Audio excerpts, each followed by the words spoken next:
Radio சிட்டியின் பக்தி studio. இறைத்தன்மையினுடைய சாட்சியாக இன்னைக்கும் விளங்கக்கூடிய திருத்தலங்கள் தமிழகத்துல நிறைய இருக்கு. இதுல இறைவனே அடியாராக அவதாரம் பண்ணி பக்தர்களை ஆட்கொண்ட ஆலயங்களும் உண்டு. இறையருள் பெற்ற அடியார்களே பக்தர்களோட வாழ்ந்து பகவானை பூஜை பண்ணி அமரரான தலங்களும் உண்டு. அப்படி கன்னியாகுமரி மாவட்டம் நாகர்கோவிலிருந்து ஒரு 8 கிலோமீட்டர் தூரத்தில் அமைஞ்சிருக்கக்கூடிய ஊர் தான் பூதப்பாண்டி. அவ்வளோ அழகான செழிப்பான ஒரு ஊர். இங்கே பஞ்சபூதம், அதாவது நிலம், நீர், நெருப்பு, காற்று, ஆகாயம், இந்த பஞ்சபூத நாயகனாக இருக்கக்கூடிய ஈசன் தான் இந்த பூதலிங்க சுவாமி. இந்த கோவிலை பற்றி தான் பேச போகிறோம். பஞ்சபூதங்களையும் தன்னகத்தை கொண்டு விளங்கக்கூடிய ஒரு பெரும் மகாசக்தியாக இங்கே வீற்றிருக்கிறார் பூதலிங்கர்.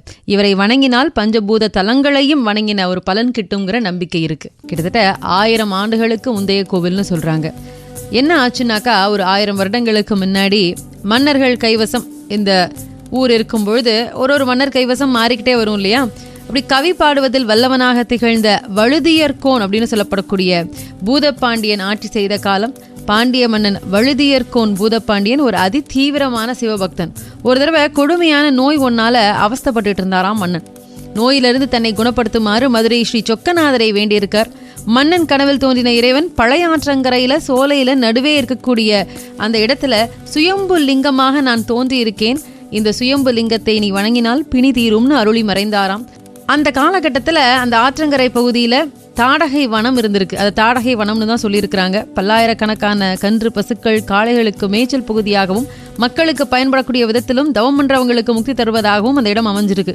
பசுக்கள் மேய்ந்து வீடு திரும்பும் போது ஆடை நெய்தல்ங்கிற மேன்மையான தொழிலை பண்ணிட்டு வந்த பூர்வ புண்ணியசாலியான சாலியர் ஒருத்தருடைய பசு அன்னைக்கு பால் தராமல் போகவே அவர் மாடு மேய்க்கிறவர்கிட்ட இதை பற்றி கேட்கிறாரு. எனக்கு தெரியலையே அதுக்கு காரணம் அப்படின்னு அந்த பையன் சொல்லிடுறான். அடுத்த நாளும் இதே மாதிரி நடந்தது. இப்போ இது கண்டுபிடிக்கணும்ல, இதுக்கு என்ன காரணம் நம்ம தெரிஞ்சுக்கணும் அப்படிங்கிறத யோசித்தார். அப்போ அந்த பசு மேய்ச்சலை விட்டுட்டு பழையாற்றங்கரையில் அமைஞ்ச ஒரு திருமலைப்பாறை குகைக்குள்ள போய் மறுபடியும் திரும்ப வருது. இதை பசுவினுடைய உரிமையாளரான சாலியர்கிட்ட போய் அந்த பையன் சொல்றான்.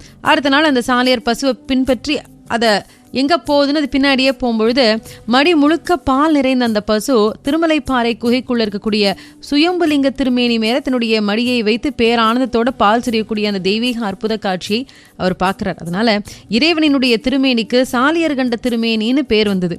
இந்த அற்புத நிகழ்வு பத்தின செய்தி அன்னைக்கு அழகிய பாண்டிபுரத்தில் தங்கியிருந்த பூதப்பாண்டிய மன்னனுக்கு உடனடியாக தெரிவிக்கப்படுது.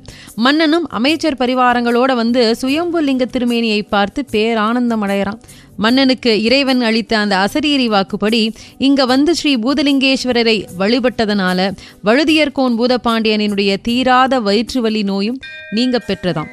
இறைவனினுடைய அசரீரி வாக்குப்படி நன்றி கடனாக அந்த இடத்துல தாடகை வனக்காட்டை நீக்கி இறைவனுக்கு ஒரு சிவாலயம் எழுப்பி 5 கால பூஜைக்கும் வழிபன்றான் வழுதியர்கோன் பூதப்பாண்டியன்.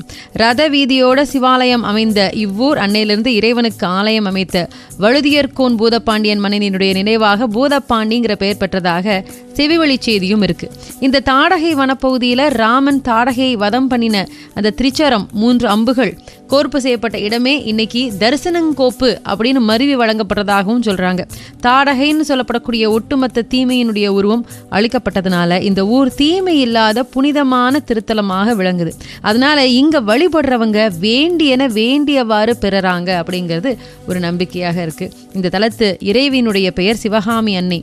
இந்த திருத்தலம் நாகர்கோவிலுக்கு பக்கத்தில் இருக்கக்கூடிய பூதப்பாண்டியில் அமைஞ்சிருக்கு. இந்த ஆலயத்தை பற்றி பேசும்போது மலையடிவாரத்தில் அழகாக அமைஞ்சிருக்கக்கூடிய ஆலயமானது கிழக்கு நோக்கினது தான் கூட மேற்கு வாயில் தான் இதற்கு பிரதான வாயிலாக இருக்கு. இங்க பூதகணங்களே துவார பாலகர்களாக அமைஞ்சிருக்காங்க. மூலவரினுடைய முன்புறம் வடக்கு பக்கம் பூதநாதர்னு சொல்லப்படக்கூடிய முனிவரினுடைய திரு சன்னதி இருக்கு.